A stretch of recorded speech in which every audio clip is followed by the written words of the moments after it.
हमारे पास atom bomb है, F-16 है, खालिद टैंक है, अल नसर मिसाइल है। लेकिन हमारे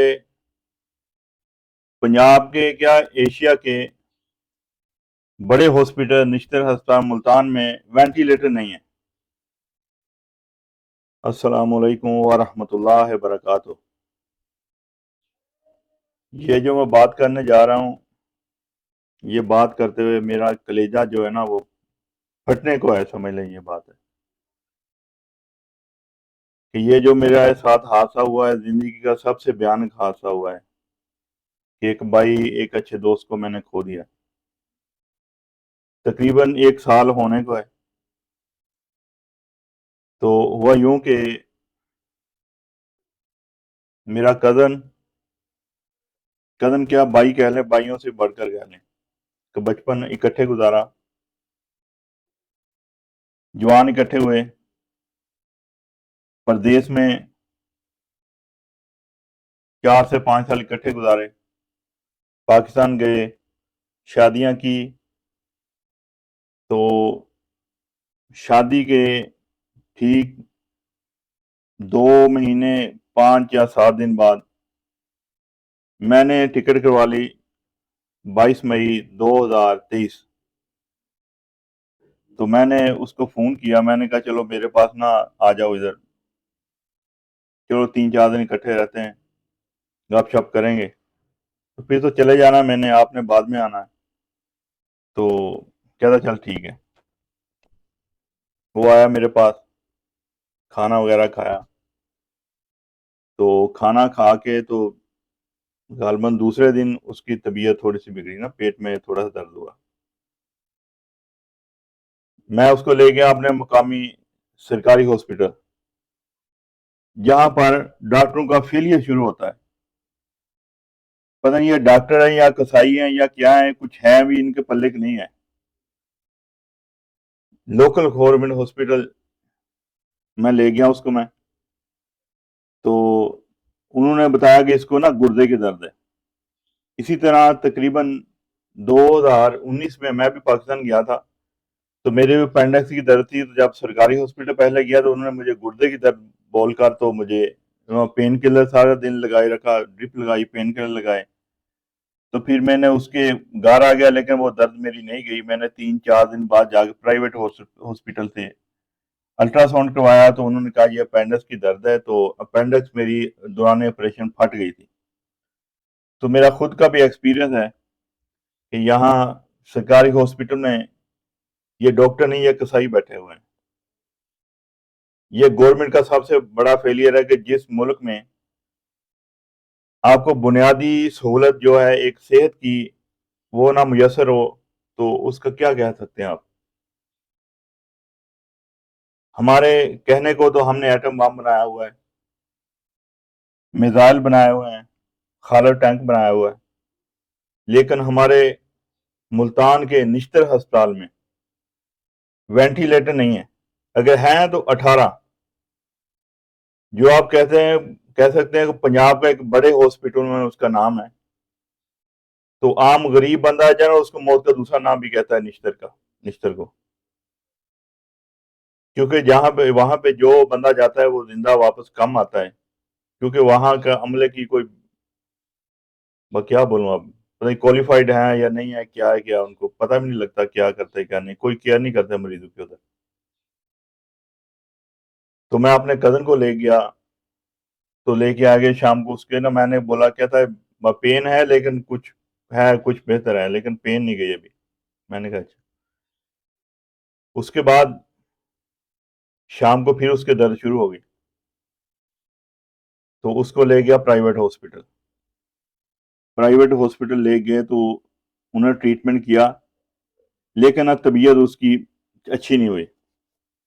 जब तबीयत उसकी अच्छी नहीं हुई तो उन्होंने कहा कि सुबह DHQ लिया में ले आना, तो उधर इसको देखेंगे। रात गुजारी, बहुत मुश्किल से गुजारी रात। सुबह उठे,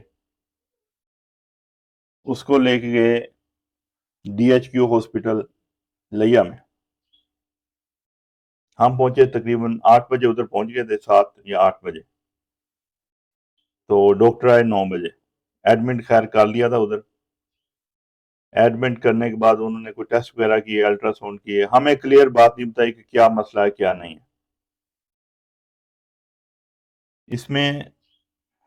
अच्छा, उस उधर रहे, एक दिन रहे, एक रात रहे। दूसरे सुबह को, रात को तबीयत ठीक थी, दिन को भी ठीक थी। जब सुबह हुई है तो उसकी वो सांसें उखड़ना शुरू हो गई। तो उधर डॉक्टर साहब ने हमें रेफर कर दिया निश्तर अस्पताल मुल्तान में। वो कहते हैं हम आपको रेफर कर रहे हैं, तो उधर सहूलियत अच्छी है। हम तकरीबन आधा घंटा सोचने में लग गए। अभी हमने लोगों से भी सुना कि निश्तर मौत का दूसरा नाम है, जो भी उधर जाता है जिंदा वापस नहीं आता। खैर, हमने आधा घंटा सोचने के बाद दिमाग उस वक्त काम नहीं किया। हम 1122 में वो आई हुई थी उधर, उनको उसको बिठाया, अच्छा भला बातें कर रहा था, बस सांस का मसला था। तो निश्तर अस्पताल ले गए। मेरा पहले एक्सपीरियंस नहीं गुजरा निश्तर अस्पताल का। अगर मैं पहले गया होता तो मैं कभी ना जाता उधर, लेके किसी को भी ना लेके जाऊं। अल्लाह ना कभी उधर जाने की तौफीक दे किसी को। पहले हमें इमरजेंसी में गए। इमरजेंसी का मकसद है कि आप, जो मरीज सीरियस होता है उसको चेक करें, तो उसकी वो केयर जो है ना वो डॉक्टरों के स्पुर्द हो जाती है, अमला जो उसको देखता है। हम तो नहीं, हमें तो नहीं पता किधर जाना किधर नहीं जाना। 4-5 घंटे उधर जो मरीजों की हमने हालत देखी, अल्लाह ताला माफ करे। जानवरों की तरह उधर ट्रीट किया जाता है। इधर चले जाओ, ये करा लो वो करा लो। घंटा घंटा, 2-2, 5-5 घंटे मरीज तड़पते रहते हैं, डॉक्टर नहीं आपको नजर आता। जूनियर किस्म के वो रखे होते हैं अमला, छोटे छोटे लड़के लड़कियां, वो ही देखते हैं, पता नहीं क्वालिफाइड है या नहीं है। उसके बाद जी क्या करें, हमें वार्ड में शिफ्ट कर दिया। हम खुश हो गए। हमें हमारे जहन के मुताबिक हमने सोचा कि अगर किसी बंदे को वार्ड में शिफ्ट कर दिया है तो उसकी कोई हालत बेहतर है। तो वो पैदल चल के हमारे साथ गया। ये भी नहीं कि वेंटिल डाल के, स्ट्रेचर पे डाल के या आगे पीछे, नहीं, पैदल चल के गया। मुझे भी एक्चुअली वार्ड नंबर याद नहीं है। तो उधर गए। उधर जब वार्ड में बेड पे लेटाया, लेट के, ये कि उसको प्यास बहुत लग रही थी। वहां जाते तक डॉक्टरों ने हमें नहीं बताया कि इसको मसला क्या है। पूछ पूछ के थक गए, नहीं बताया, नहीं गाइड किया गया, नहीं कुछ बताया। उसके बाद जी आधा घंटा गुजरा, घंटा गुजर गया तकरीबन। तो उन्होंने एक फाइल दी, मुझे दी डॉक्टरों ने। कहते इसको, मुझे अभी एक्चुअली वार्ड नहीं, लेकिन वो वार्ड था ये जो वेंटिलेटर वाला होता है, आईसीयू, आईसीयू वार्ड। वार्ड का नंबर लेके इस वार्ड में चले जाओ। उस वार्ड में पैदल जाते जाते मुझे अभी तक याद है, कम कम और नहीं तो 1 घंटा लग गया मुझे पैदल जाते हुए। तो जब उधर पहुंचा हूं तो मैंने उसको, मुझे तो नहीं पता था किधर भेजने किधर नहीं। वो कहते ये फलाने वार्ड में ले जाओ। जब गया, आईसीयू लिखा, तो मैंने पढ़ा, मैं अंदर गया, मैंने फाइल दी। उन्होंने कहा जी बेड नहीं है हमारे पास। क्या? निश्तर हॉस्पिटल में, जिसको पाकिस्तान के सबसे बड़े हॉस्पिटलों में शुमार किया जाता है, उसमें क्या है? बेड नहीं है, वेंटिलेटर नहीं है। हमारे सियासतदानों को अभी तक ये ख्याल नहीं आया, हमारे जो आला हुकाम है, कि पाकिस्तानियों को सेहत की सहूलियत मिल भी रही है कि नहीं मिल रही। मैंने उसको बड़ी तू तकरार की, मैंने कहा मेहरबानी करें, मरीज बहुत सीरियस है। उन्होंने, मैं उधर जाके मुझे पता लगा कि इन्होंने आईसीयू को शिफ्ट किया बंदे को ना। जब मुझे पता लगा आईसीयू में शिफ्ट करना है तो मैं समझ गया कि बंदा क्रिटिकल है, सीरियस है बंदा। लेकिन बीमारी के बारे में हमें नहीं बताया गया, क्या मसला क्या है, किस तरह हमने ट्रीट करना है। बंदा हमारा पानी बहुत ज्यादा मांग रहा था। हम 3 या 4 बंदे उसके साथ, हमने इतना पानी पिया जितना उसने पिया। तो अगर नहीं पानी देते थे, वो बंदा जाता था वॉशरूम में, जाके वो टूटी से मुंह लगा के पानी पी लेता था। लेकिन डॉक्टरों ने हमें नहीं बताया कि इसको मसला क्या है, इस हद तक इसकी सेहत खराब है। आधा घंटा उससे तू तकरार करने के बाद मीना समाजत की, वो एक दाढ़ी वाला बैठा हुआ था उधर, तो एक ना सुनो, उन्होंने कहा कोई सिफारिश ले आओ, सिफारिश ले आओ। मैंने कहा भाई सिफारिश किसकी लेके, कोई डॉक्टर कह दे। मैं वापस फिर वार्ड में आ गया जिधर हमारा मरीज था। जब मैं मरीज के पास आया तो मैंने ना, खैर हौसला देना ना मरीज को, और क्या करना था। खुद भी थोड़ा सा हौसला पकड़ा, उसको भी हौसला देता रहा। मैंने कुछ बातें कर रहा था अभी ना, होश में था बंदा। मैंने डॉक्टरों के पास किया जो उधर बैठे होते, मैंने कहा मेहरबानी करें, आप ज्यादा तौर पे कुछ कोशिश कर लें, अगर मरीज हमारा बहुत मेहरबानी करें। उनके मैंने पाँव को भी हाथ लगाए। आपको पता है जब आपका प्यारा कोई इस तरह की हालत में होता है, आप कुछ भी करने को तैयार हो जाते हैं। फिर गया आईसीयू वार्ड में, उन्होंने कॉल की, कोशिश की, कहते हमने कॉल कर दी है, लेकिन वो उन्होंने कहा नो बेड। हमारी फाइल पे भी लिख दिया नो बेड। अब ये मुझे बताएं कि एक आप जिसको, एशिया का मैं तो सबसे बड़ा हॉस्पिटल नहीं बोलता, लोग कहते हैं एशिया का सबसे बड़ा हॉस्पिटल, जहां से लोग, बलोचिस्तान से लोग आते हैं, सिंध से लोग आते हैं, ईरान से आते हैं, अफगानिस्तान से आते हैं इलाज करवाने के लिए, उस हॉस्पिटल का ये हाल है। ये जिसका करोड़ों के अरबों में बजट है जिसका, उसका ये हाल है। जहां से तकरीबन आपको 50% मेडिसिन बाहर से लानी पड़ती है, कोई सहूलियत ना होने के बराबर। अच्छा जी, चले गए उधर। मैं फिर गया आईसीयू में, चलते चलाते बहुत थका हुआ था, 2 रातों से जाग रहा था, टेंशन भी बहुत थी, फिक्र बहुत थी। तो मैंने उस बंदे के, आईसीयू वाले बंदे के जाके पांव पकड़ लिए। मेरी जेब में उस वक्त तकरीबन 40 या 45 हजार था। मैंने कहा पैसों से बड़ा तो कोई नहीं होती इस बार, मेहरबानी करें ये। उसने कहा जी नहीं नहीं नहीं, हम कुछ नहीं कर सकते, ये 18 वेंटिलेटर है निश्तर हॉस्पिटल में, ये हमें कहा गया।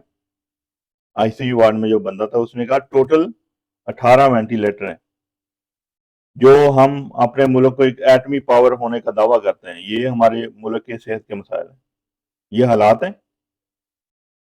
वेंटिलेटर नहीं है, निश्तर हॉस्पिटल में वेंटिलेटर नहीं है। पीटीआई की हुकूमत आई, नून लीग की आई, 1947 से लेकर अभी पॉलिटिशियन है, सियासत ही चल रही है, लेकिन आज तक ये नहीं कर रहे कि सरकारी हॉस्पिटलों में वेंटिलेटर की सहूलत हो। पीटीआई के दौर में मुझे याद है फवाद चौधरी का मैंने वो बयान सुना टीवी पे, कहता है हम इस पोजीशन में कि वेंटिलेटर एक्सपोर्ट कर सकते हैं, बेच सकते हैं और मुल्कों को। तो भाई हमारे किधर हैं, हमारे तो निश्चित अस्पताल में 18 वेंटिलेटर हैं, वो भी पता नहीं चलते हैं या नहीं चलते। अच्छा, बहरहाल उसके बाद वापस आ गए। हमें डॉक्टरों ने बताया क्या मसला है। सबसे बड़ा जो अरमान मेरे दिल में, खैर रात को हमारे मरीज की तबीयत जो है ना, मेरे भाई की तबीयत सीरियस होनी शुरू हो गई। तकरीबन 11 बजे के बाद हमारा मरीज, हमारा प्यारा, आइसोलेशन में, यानी उसकी सांस चल रही थी लेकिन ऑक्सीजन लग गई। कोई हमें समझ नहीं आ रही थी, हम सिर्फ अल्लाह से दुआएं कर रहे थे। डॉक्टर ने हमें बीमारी का नहीं बताया, यही बताया कि दुआ करें को मुआवजा हो जाए। ये मैं आपको डॉक्टरों की बात बता रहा हूँ, ये हमारे पाकिस्तान के डॉक्टर हैं। हमारे पाकिस्तान के जो डॉक्टर है ना, डॉक्टर बनते हैं सिर्फ पैसा कमाने के लिए। आज आप देखें डॉक्टरों के कितने बड़े बड़े हॉस्पिटल हैं, नॉर्मल डिलीवरी को ऑपरेशन कर देते हैं सिर्फ पैसों के लिए। कि नॉर्मल डिलीवरी में तो 10-15 हज़ार मिलेगा, ऑपरेशन में 40-50 हज़ार मिल जाएगा। अच्छा जी।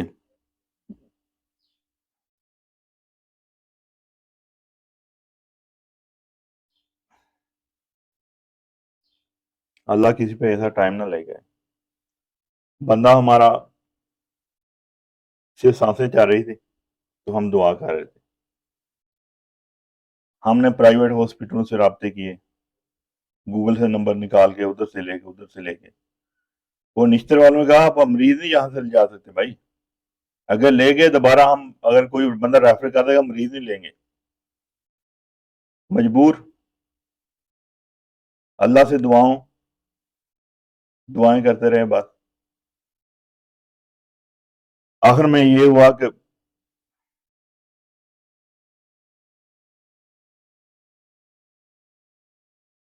सुबह 8 बजे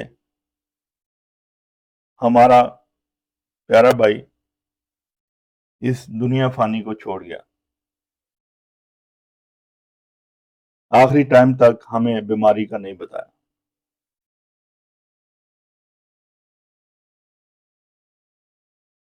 बाद में डॉक्टर से पूछा, उन्होंने कहा जी इसने कोई स्टीराइड कैप्सूल किसी देसी हकीम से लेकर खाए थे। जो हमारे मरीज ने डॉक्टर को बताया, डॉक्टर को सीधी बात बता देता हर बंदा कोई। लेकिन हमें लास्ट टाइम तक अपने मरीज की समझ नहीं आई। डॉक्टरों ने हमें गाइड किया।